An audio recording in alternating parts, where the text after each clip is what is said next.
my home environment was extremely toxic.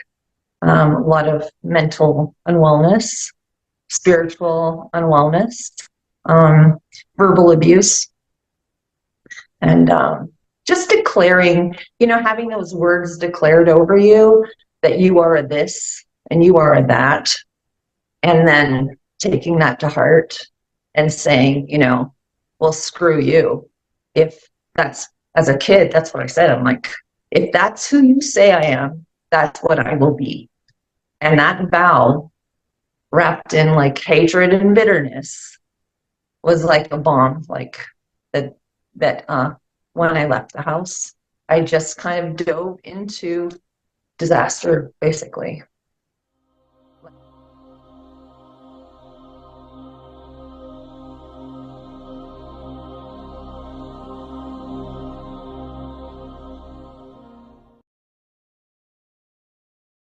So, Natalie, thank you so much for joining us today. I am very excited to hear your story.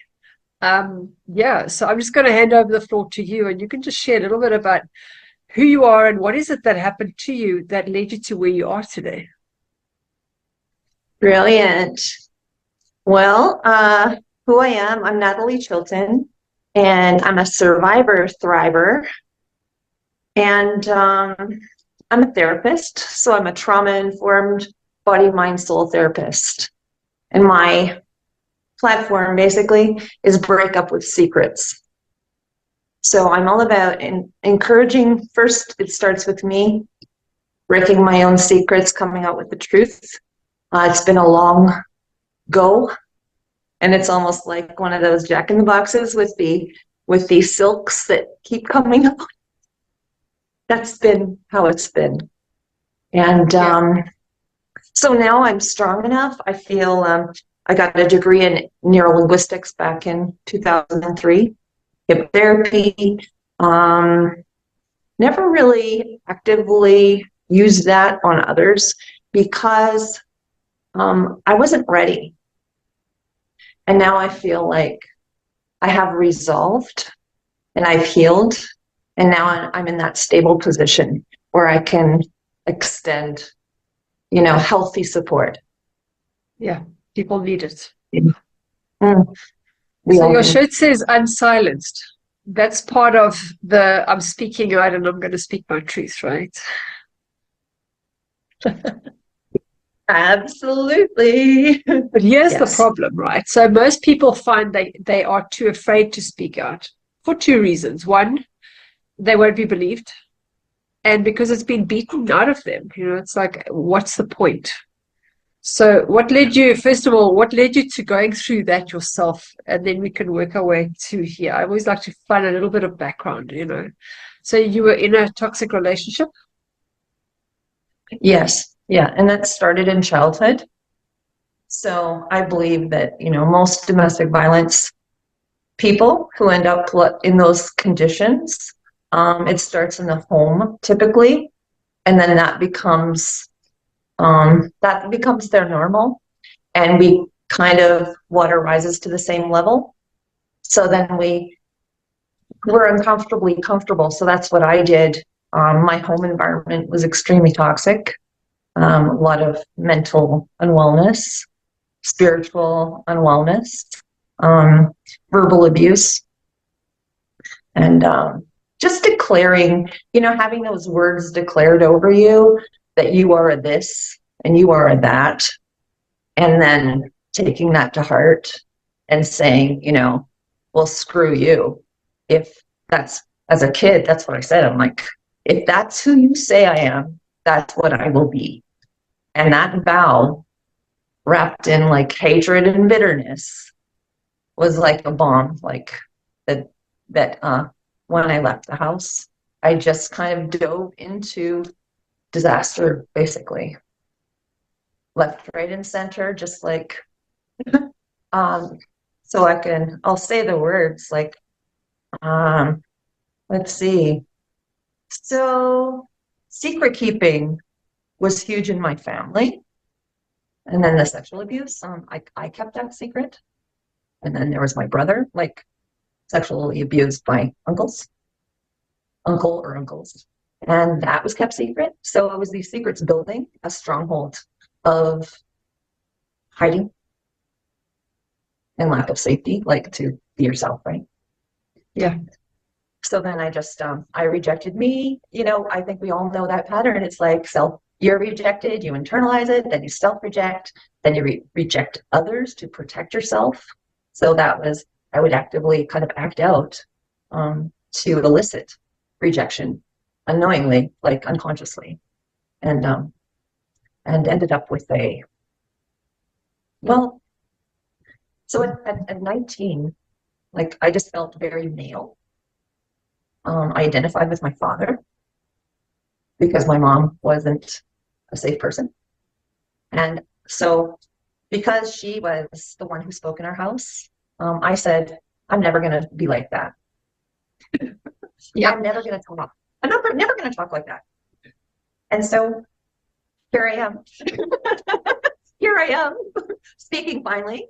But I had to like break the vows of we need to speak. And so, but in the child mind, that child makes those vows, right? Yeah. So it was a long journey. So getting breast implants, seeking love from men, becoming, basically selling sex because that's all I thought I was worth. Yeah, it's terrible. And but if I had that, like some parents are like, you're going to be an amazing doctor. You're going to be this or that. Well, I had, you're going to be that, or you look like that, whatever. Yeah. And that was, I've been thinking about the word narcissist, and narcissists are projectors. Correct. They're projecting themselves. Yeah. But in an undeveloped soul and mind, we don't know that. And, children just absorb it. It's really hard to separate it. And then, after those traumas, then it's the process, right? So I don't know. Hopefully I'm making sense here, but it's the process of truth, like digging for the truth. And that's what I started doing, when I was in domestic violence at 21 with 2 babies and being gaslit by a 42-year-old, somebody twice my age, well experienced in that. And it was really difficult to find the light in that and to find my center. And within that, one of the things a statement that I really love is light shines best in darkness. Yeah. And yeah, so that's the gift. It's like in the deepest darkness, that's where we can see light. Yeah, makes sense. If there's a little glimmer, we can see it. So, spirit, it was a spiritual awakening for me out of there. Like I think it always is. It's source, God, who I call God, Jesus. I wasn't a religious believer or anything like that. It was a spiritual spirit thing. And I was taught to begin declaring gratitude. So it was like, you can't feel good if you think bad things. I'd get a message like that. It'd be like, and then I'd be like, thank you for the trees. Thank you for the flowers. Thank you for the blah, blah, blah. Thank you for my breath. Thank you for anything. And that would lift me. And then more light would start to come in. And I'd get a little more strength. And then it was like the pulling back into the darkness. And then a few steps forward and up, right? Yeah. But for me, it started to break away, I guess. Like things started to break up. The hold of the darkness, when I began, I started to go to domestic violence shelters. So I would take the babies and I would go. And that was like a physical break from him. And that was like when we put action, right? when we put action to the truth. I think what that did for me, I didn't know it at the time, but I was journaling. That was a huge part. I started writing and writing poetry and just writing out my feelings. And that was a way to dispel some of that. I was carrying all those emotions since childhood. And that was a release. And then it was also a record. So it was a record that I eventually started to go back and read and go, oh, like 8 years ago, I was dealing with that and I'm still dealing with that. Or the brain likes to, and especially with trauma, we get amnesia. And I think even just without trauma, we forget.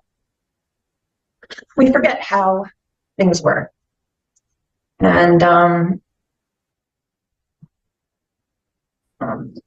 as my mindset began to change, and I think like the truth, looking at the truth, and for me, without faith even, it was like, look at the evidence, because in the confusion and in all the twisting of words, okay, you're saying you love me, but I'm hurting, and you're not doing this, like count up the evidence, okay, and that's a way to begin to get clarity. It's like, okay, well, that's not a fact, and this is a fact. The fact is this, and I think it's time through, like just having a lack of worth.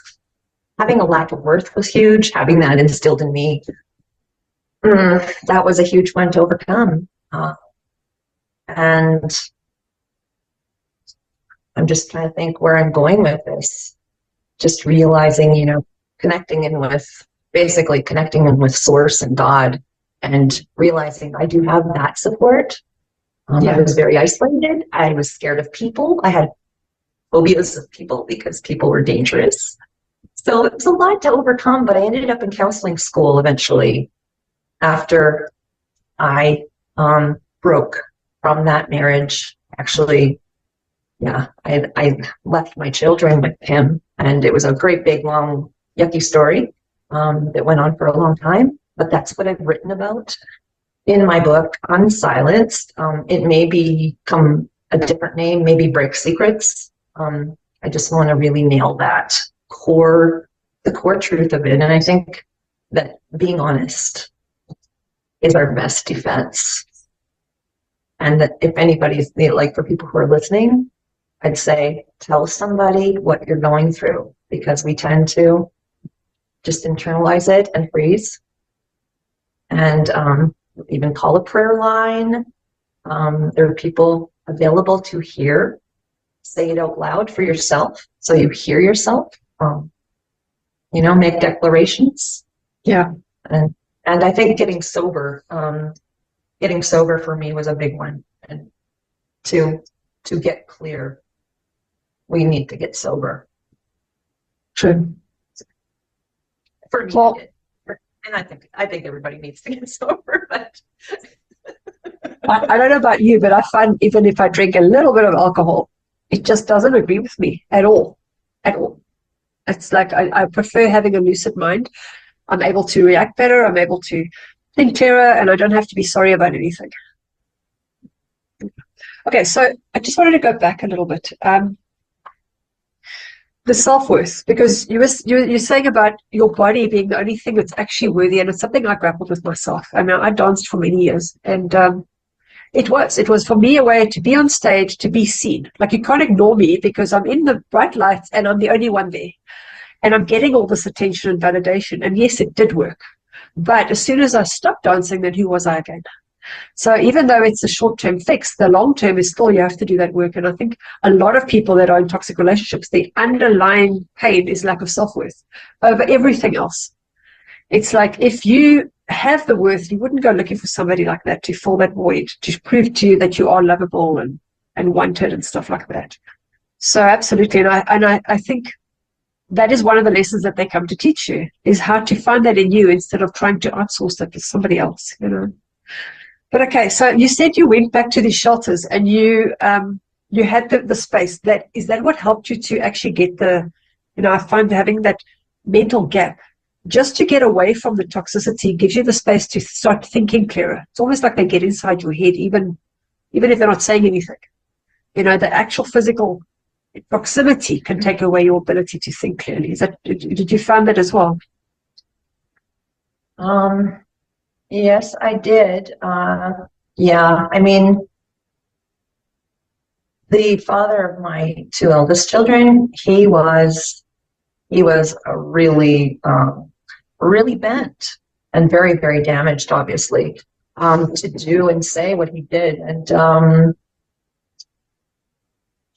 I think that, I honestly think there was like a soul karma. There was like baggage that we came to resolve. And it was like that had a hold. I felt like that had a hold of me. And then I needed to stay for a certain period of time. And just, man, it was so long ago. I was, between 21 and 25 years old. And he actually died last January. And God told me that he would be gone before my book was released, before I released my story. Oh. The story which he's a part of. His name is Dark Destiny in the book, and Dee Dee. So I finally broke free when he struck me in the middle of the night.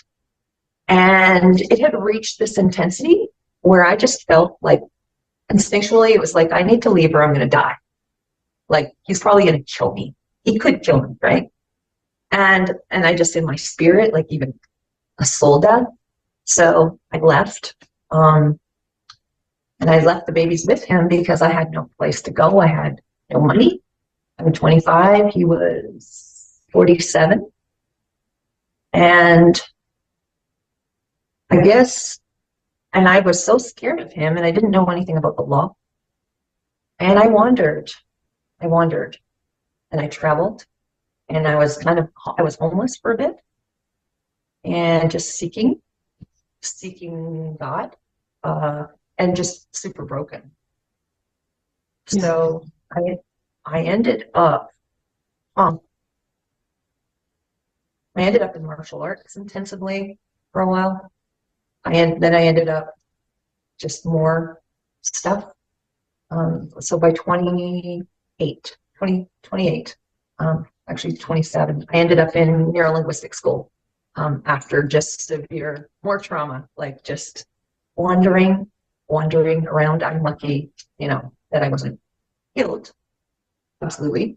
So I ended up in school and I ended up in intensive therapy for like 4 years as I took my training. And it was a long time, Natasha, just bit by bit. And even after I completed my neurolinguistics degree in 2004, I felt in my heart, when I looked at that degree, I said, I didn't earn this. She gave this to me because she didn't want me at school anymore. Even after that entrenched worthlessness, I wasn't worth anything, which started at home, absolutely, just by the treatment. I just fully believed. And even now, I have struggled to completely, like I'm there, I know I have worth, but sometimes it's like that dark side comes in and says, blah, blah, blah. I'm like, nope, like I am beloved. God has made direct connection with me supernaturally. He said he's with me. I know that. Like I needed that. I needed that kind of reassurance because I was so insecure and so afraid, and anxiety disorder is just a complete mess. So ultimately, bottom line, for people who are just a mess, know that you can completely recover, because I feel like I am like 95% after, being hammered, literally and figuratively. Yeah. Alcoholism, right? Yeah, it's not funny. It was terrible. But lessons have been learned, and we learn. We learn every step of the way. You know, people think alcohol's bad, but if that was your crutch and there was no one else, then was it bad? You know, it's not meant to be a permanent thing. And I think we can't beat ourselves up over things that we did in order to survive. And that's the bottom line, as far as I'm concerned. And not to say I can't drink anyway. I mean, I've never been able to, but it's just, doesn't matter what you do. People are judgmental, but if they haven't walked in your shoes, how on earth are they supposed to? How can they judge you? How can they know? Yeah. So, okay. So I always am intrigued because people that do finally manage to leave somebody, I always wonder what their line is, because for some it might be he cheated. For somebody else, it's physical abuse. You know, you'll take it to a point up until what you're willing to do to yourself. When you start realizing this has gone beyond that abuse that I'm willing to impose on myself, then it's not okay anymore. And it's so sad that we have to wait for that to happen.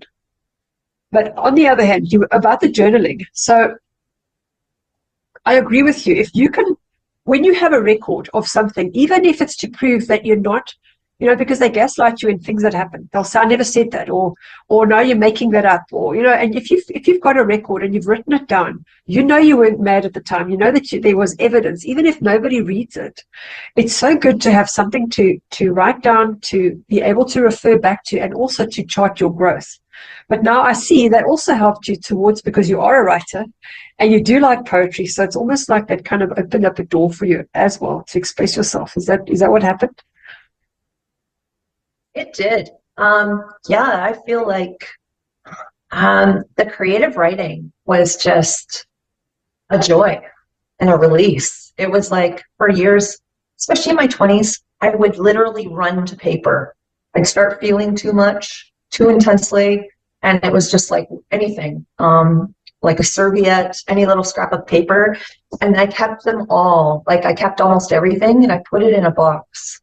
And I carried that box around with me, and I actually unpacked it about 8 years ago for the first time, and I read everything. Yeah. And incredible, like the propheticness of the words that had come through. I'd been given directions. I couldn't see them.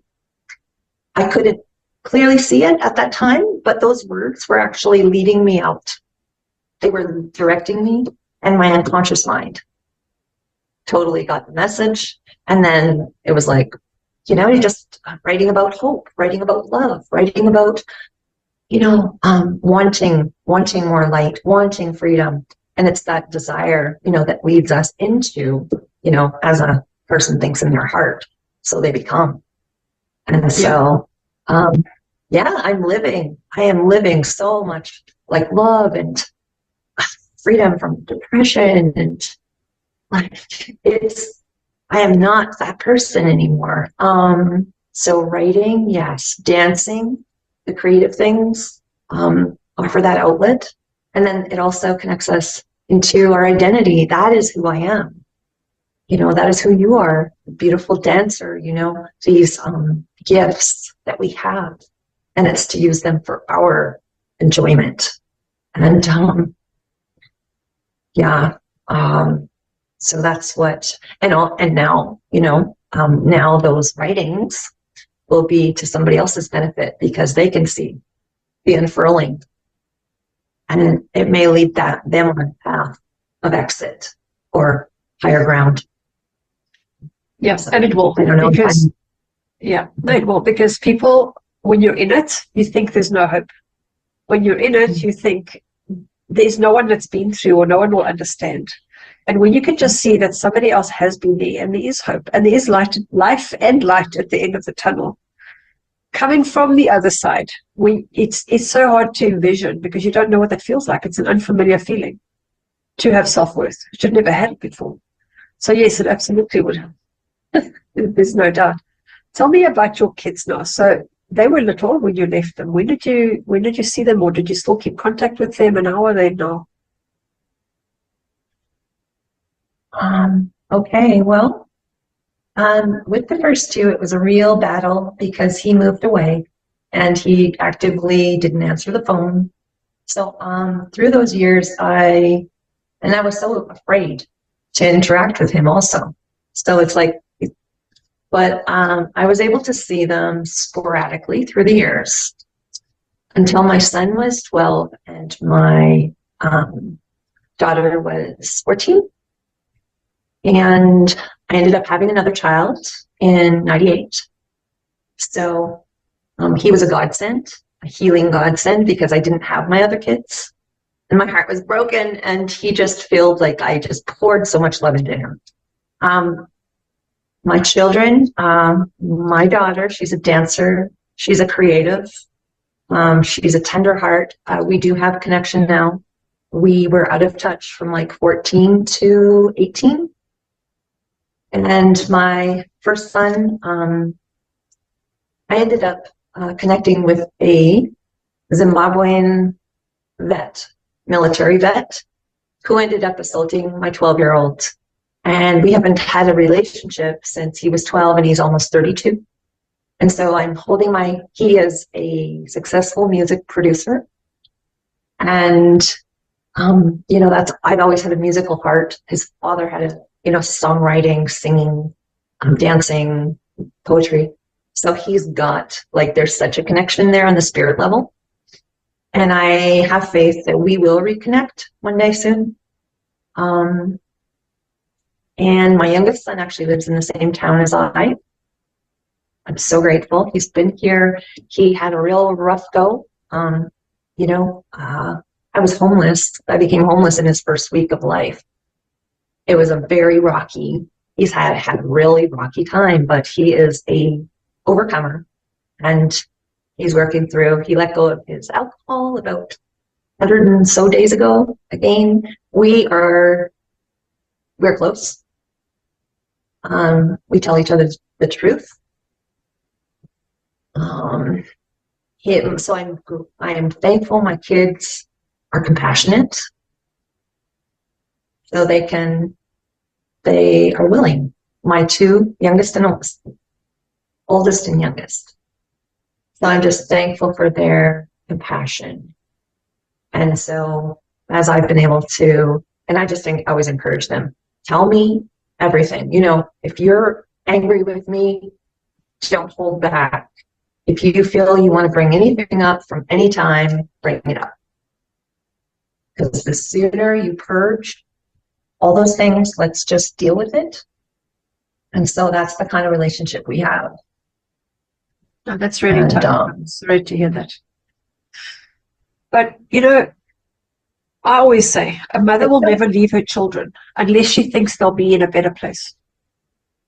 Mm-hmm. That's the way I see it, because I won't tell you about my story right now, but I understand. I mean, that actually just brought tears to my eyes, because my daughter was groomed when she was 6 by my husband, who I trusted. And she ended up staying with her dad. He was a total sociopath. And I needed to gather myself, because I thought to myself, I am no use to her dad. So better to have a mom that's alive than to have no mom. And then, what values that if you'd stayed, you might not be sitting here in front of us today. I'm so sorry. I'm so sorry that you and your daughter experienced that. It is horrendous. But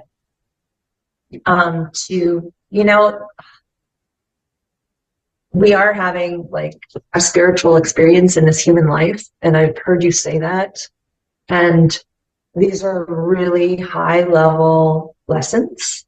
Oh, yes. And for me, forgiveness, to stop hating the one that's holding your children and poisoning them against you. And it is super high level lessons. But within that, I say, seek legal counsel. If you are being alienated, if you're being domestically abused, charge them, prosecute them. And that's where I had the opportunity, and I lied because he asked me to. And then that lie cost me the biggest painful lesson of my life. So never protect them. Never. Absolutely. Mm-hmm. Absolutely. And that's again back to the secrets.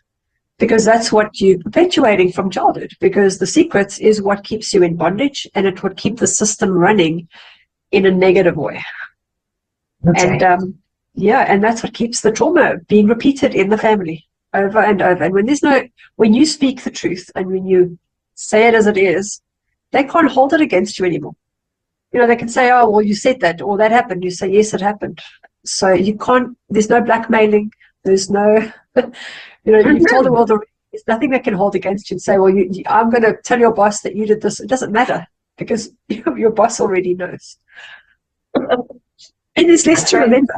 There's less to remember. You don't have to remember who you said what to. It just is. And the story doesn't change. It just stays the same, because it is the truth. And there's power in that. Oh, yeah. Yeah, so tell me a little bit about your book. Well, I think I've told a whole lot about it already. Okay. So is it available? Can they buy it now? Is it freely available?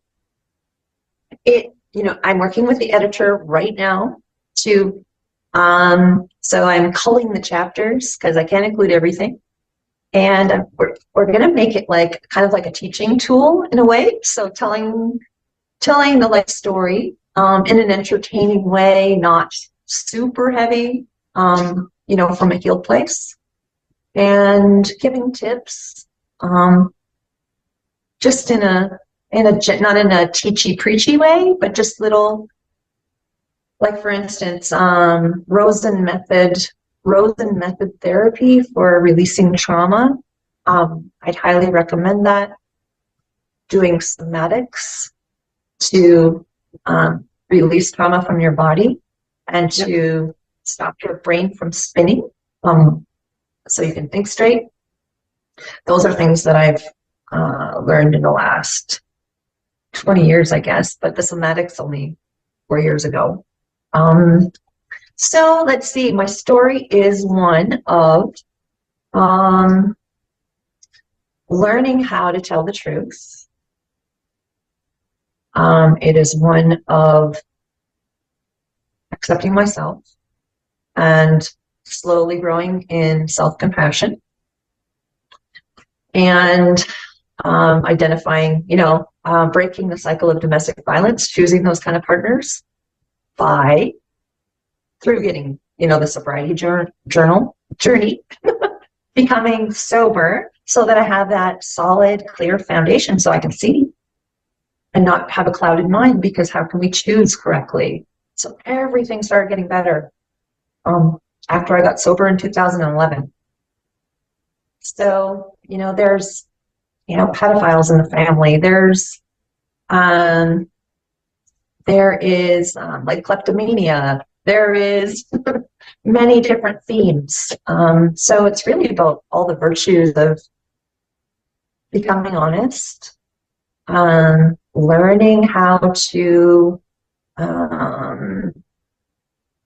have a good work ethic, how to be constant. So in certain practices, like telling the truth, like forgiving. So forgiving is a huge overriding thing for me, is like the full release of that, but it took a lifetime. Yeah. And I think I still have some left regarding myself. Well, you know what I think is that past time, we have a persecution imprint in us, that people that are attracting those kind of relationships are actually empathic people, and they tend to be healers.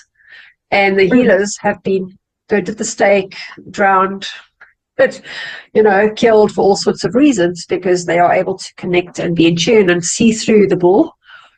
And so they had to have their voice subdued, and that imprint is in your DNA, and you're fighting against lifetimes of trauma. And then it gets repeated over and over in the family. And I think this lifetime is where we need to actually stop that, stop the generational curse, stop the generational trauma, and say it ends with me now.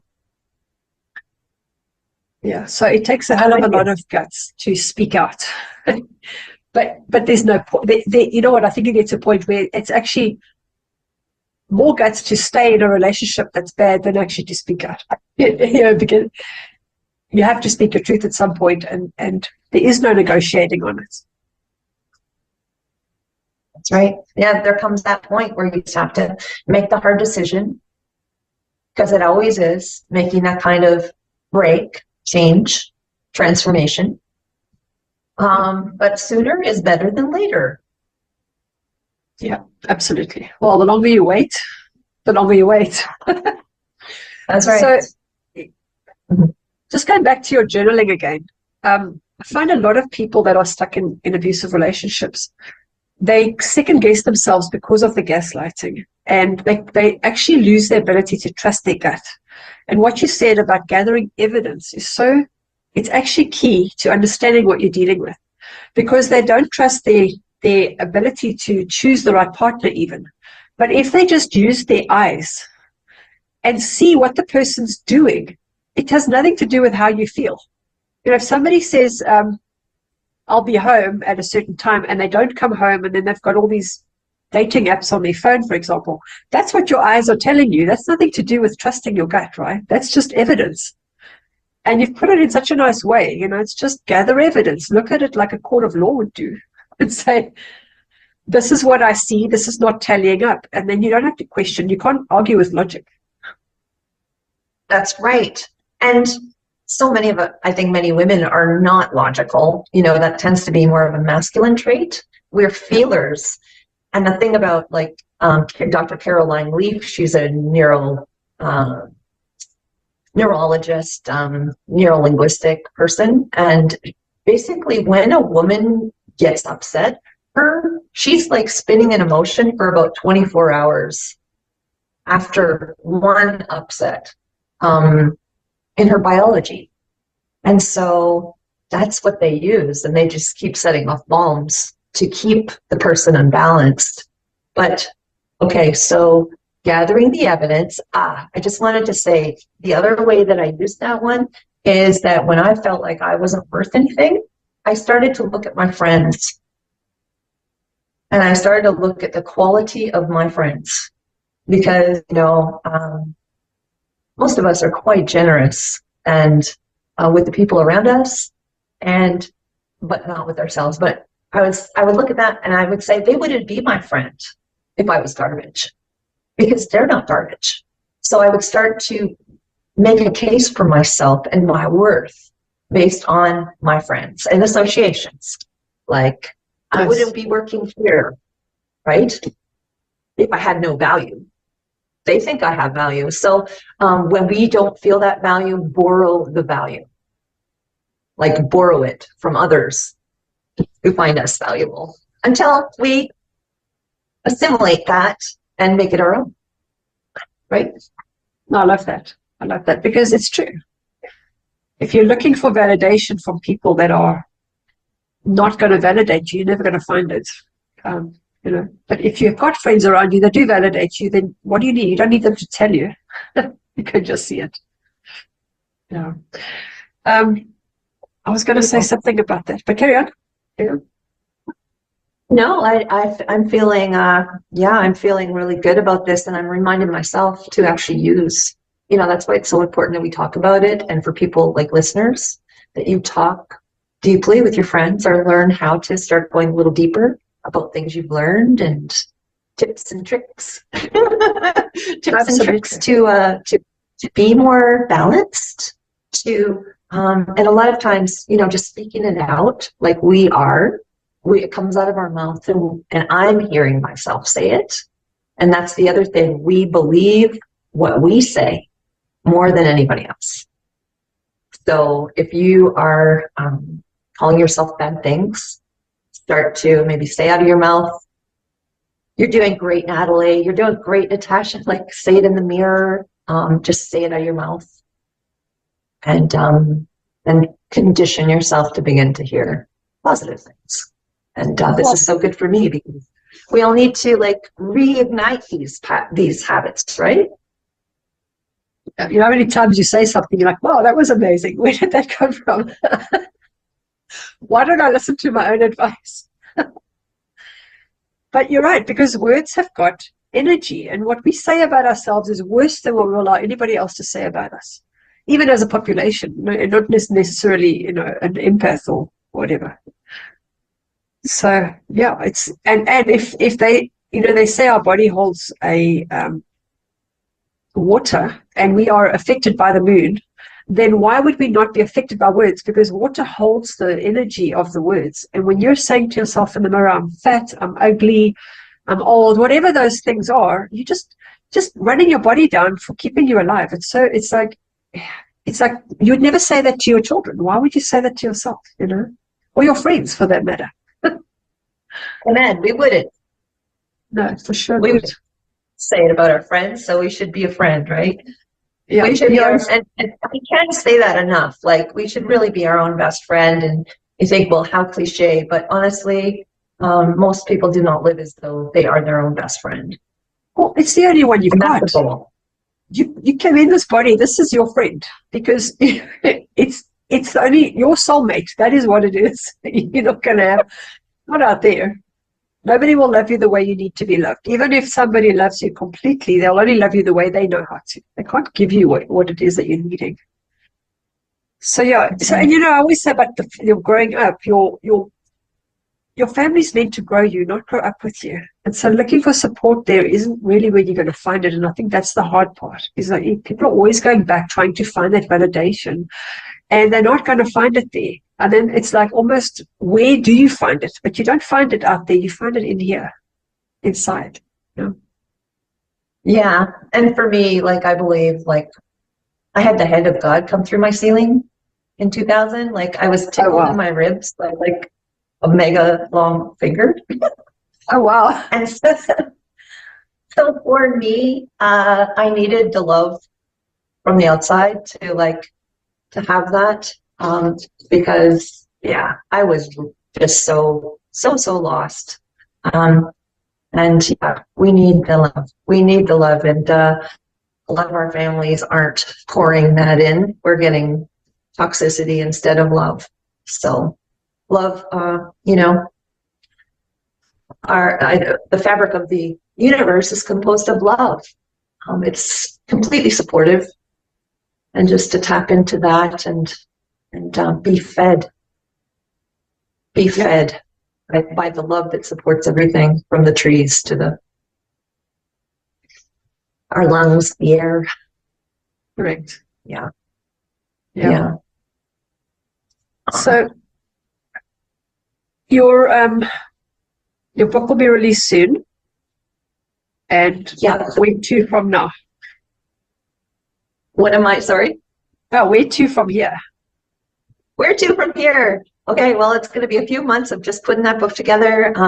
The editor put September 25th as the release date.